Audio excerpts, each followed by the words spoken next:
सबको जय यीशु की। प्यारे भाइयों बहनों, मैं आप सभी लोगों का हार्दिक स्वागत करता हूं। सत्संचार चैनल के माध्यम से 40 से के इस अवधि में ईश्वर का जीवंत वचनों को सुनने के लिए 40 से काल की 4 बातें 40 से काल की 4 बातों पर हम लोग मनन चिंतन कर रहे हैं। और आज के लिए विषय है, प्रभु यीशु ने मत्ती के सुसमाचार अध्याय 5 पद संख्या 20 में यही बात कही है, यदि तुम्हारी धार्मिकता शास्त्री और फरीसियों की धार्मिकता से गहरी नहीं हुई तो तुम स्वर्ग राज्य में प्रवेश नहीं कर सकते। तो भाइयों बहनों, आज के दिन में इस विषय को लेकर हम लोग मनन चिंतन करेंगे। 40 की 4 बातों के इस कार्यक्रम के अंतर्गत, यदि तुम्हारी धार्मिकता शास्त्रीय और फरीसियों की धार्मिकता से गहरी नहीं हुई तो तुम स्वर्ग राज्य में प्रवेश नहीं कर सकते। अब हमें इस बात पर ध्यान देना होगा, शास्त्री फरीसियों की धार्मिकता क्या थी और उनकी धार्मिकता की गहराई कितनी थी। इन बातों पर हमें ध्यान देना होगा। शास्त्री फरीसियों की धार्मिकता के बारे में अगर हम बात करें, शास्त्री फरीसी शास्त्र को जानने वाले लोग, दूसरों से अपने आप को बेहतर समझने वाले लोग, बेहतर कार्य करने के लिए निरंतर प्रयासरत रहते थे। इसलिए उस जमाने के प्रचलित 617 नियमों का वो पालन किया करते थे। आदत के अनुसार वो उपवास किया करते थे, आदत के अनुसार दशमांश दिया करते थे और प्रतिदिन 1 घंटा या 2 घंटे या 3 घंटे या उससे भी ज्यादा समय प्रार्थना में वो बिताने वाले लोग थे। हम में से कौन व्यक्ति करता है नियमित रूप से उपवास, दशमांश देना, घंटों भर प्रार्थना करना और इतने सारे नियमों का पालन करना? कौन व्यक्ति करता हम में से? बहुत कम, नहीं के बराबर। और शास्त्रीय फरीसियों की धार्मिकता देखिए, वो ऐसे धार्मिक क्रियाकलापों को किया करते थे। हर दिन प्रार्थना करते थे, उपवास करते थे, दशमांश दिया करते थे और 617 नियमों का पालन करते थे। साथ ही साथ वो कौन व्यक्ति इन नियमों का पालन नहीं करता है, इस बात पर ध्यान रखते थे। अगर कोई नहीं रखता है, नियमों का पालन नहीं करता है, उसके ऊपर उंगली उठाते थे, उसके ऊपर दोष लगाते थे, उसको पकड़ते थे और उसको इस बात का एहसास दिलाते, तुमने ये नियम को तोड़ा है, और इस प्रकार के ताक में रहते थे। यानी एक तरफ से क्या है, धार्मिक क्रियाकलाप भरपूर मात्रा में, दूसरी तरफ क्या है, उनके अंदर की ये आदत है दूसरों पर उंगली उठाना, दोष लगाना, दूसरों को नीचे गिराना, दूसरों को चोट पहुंचाना, दूसरों की कमियों को उजागर करना।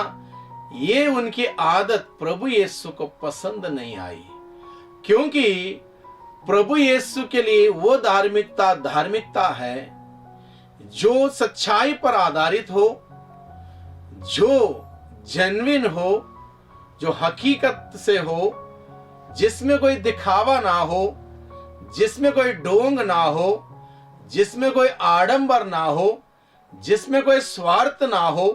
एक ऐसी धार्मिकता प्रभु चाहते हैं।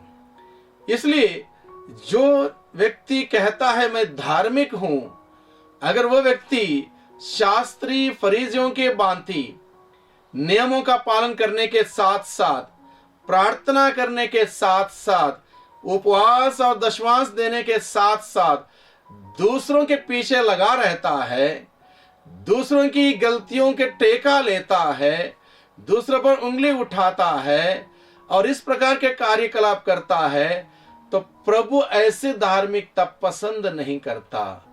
धार्मिक व्यक्ति प्रभु के अनुसार कभी किसी के ऊपर ना उंगली उठाता है, ना दोष लगाता है, ना किसी को नीचा गिराता है। प्रभु यीशु के जीवन पर जब हम मनन चिंतन करते हैं, प्रभु की धार्मिकता कितनी ठोस धार्मिकता देखिए। प्रभु ने कहा अपने दुश्मनों से प्यार करो, और प्रभु ने दुश्मनों से प्यार किया। ये नहीं कि जब सब कुछ ठीक था, जब प्रभु यीशु मसीह सूली पर उन 3 कीलों के बीच पीड़ा सह रहे थे, तकलीफ सह रहे थे, दर्द सह रहे थे, उस विपरीत परिस्थिति में भी प्रभु यीशु मसीह अपनी सिखाई उस धर्म शिक्षा को नहीं भूलते। उस वक्त उस धर्म शिक्षा को और ऊंचा उठाते हुए प्रभु मरते मरते ये कहते हैं, पिता इन्हें क्षमा कर, क्योंकि ये नहीं जानते। वो है धार्मिकता, यानी कि दूसरों को माफ करने वाली धार्मिकता, क्षमा करने वाली धार्मिकता, प्रभु यीशु की धार्मिकता। प्रभु उंगली नहीं उठाते। एक स्त्री को पाप करते हुए, विचार करते हुए शास्त्री फरीसी पकड़ के ले आए, घसीट के लेके आए और कहने लगे, प्रभु संहिता हमें इजाजत देती है, ऐसे स्त्रियों को पत्थर मार डालने की इजाजत देती है, आप क्या कहते हैं? प्रभु ने उनसे कहा, तुम में जो निष्पाप हो वही सबसे पहला पत्थर मारे। सबने इस बात को सुन के अपने आप को देखा, एहसास किया कि मैं तो पापी हूं, मैं नहीं मार सकता हूं। बड़ों से लेकर छोटे तक एक एक करके खिसक गए, बाइबल बताता है। अब प्रभु यीशु ने क्या कहा था? स्टेटमेंट क्या था प्रभु का? जो निष्पाप हो वह पहला पत्थर मारे। प्रभु यीशु मसीह निष्पाप थे, क्या प्रभु ने पत्थर मारे? नहीं। यह है धार्मिकता प्रभु यीशु की। जब अधिकार था हाथ में सजा देने की, दंड देने की, पत्थर मारने की, उंगली उठाने की, तब भी प्रभु यीशु मसीह ऐसा नहीं करते। यह धार्मिकता प्रभु चाहते हैं। हमारे पास अधिकार तो नहीं है शास्त्री फरीसियों के भांति। हम बहुत जल्दी उंगली उठाने लगते हैं, बहुत जल्दी दोष लगाने लगते हैं और हम सोचते हम धार्मिक हैं। शास्त्री फरीसियों की सोच यही थी। वो सोचते थे वे धार्मिक हैं, लेकिन प्रभु ने उनकी धार्मिकता की गहराई देखी। कोई गहराई नहीं थी, दिखावा था, आडंबर था, ढोंग था, उसमें स्वार्थ भरा हुआ था कि मैं बहुत बड़ा प्रार्थना करने वाला व्यक्ति हूं, मैं धार्मिक व्यक्ति हूं। इस बात का एक घमंड, एक अहंकार उनके अंदर था। इसलिए प्रभु ने कहा इस धार्मिकता में कोई गहराई नहीं है। इसलिए प्रभु क्या कहता है, इनके उदाहरण को लेकर मुझे और आपको, हम सबों से यह कहता है, यदि हमारी धार्मिकता, यदि मेरी धार्मिकता शास्त्री फरीसियों की धार्मिकता से गहरी नहीं हुई तो स्वर्ग राज में प्रवेश कर पाना कठिन है, बहुत मुश्किल है। यानी कि हम सबों के लिए 40 से इस अवधि में भाइयों बहनों ये चुनौती है कि हम प्रतिदिन अपने स्वयं के जीवन पर मनन चिंतन करें, हमारे सोच विचारों पर, हमारे कार्यकलापों पर हम मनन चिंतन करें। कहां हम शास्त्रीय फरीसियों की भांति हैं वहां पर सुधार लाएं, प्रभु यीशु की धार्मिकता अपनाएं, जिसमें कोई कपट नहीं, जिसमें कोई दिखावा नहीं, जिसमें कोई बाहरी ढोंग नहीं, जिसमें कोई आडंबर नहीं, बल्कि पूर्ण सत्यता पर आधारित ऐसी धार्मिकता प्रभु चाहते हैं। 40 से इस अवधि में हम सभी हैं भाइयों बहनों, हम प्रभु से प्रार्थना करें कि हम प्रभु यीशु की धार्मिकता अपनाएं, शास्त्रियों के नहीं, फरीसियों के नहीं, अन्य लोगों के नहीं, बल्कि हमारे लिए मॉडल है प्रभु यीशु मसीह। प्रभु यीशु की धार्मिकता अपनाने वाले हम सभी बने। इसलिए आइए हम सभी इस वक्त प्रार्थना करें। सर्वशक्तिमान पिता परमेश्वर, धन्यवाद देते हैं आज के इस वचन के लिए। 40 से के 4 बातें इस कार्यक्रम के अंतर्गत आज के दिन में प्रभु आपने हम सबों को यह वचन सुनाया है।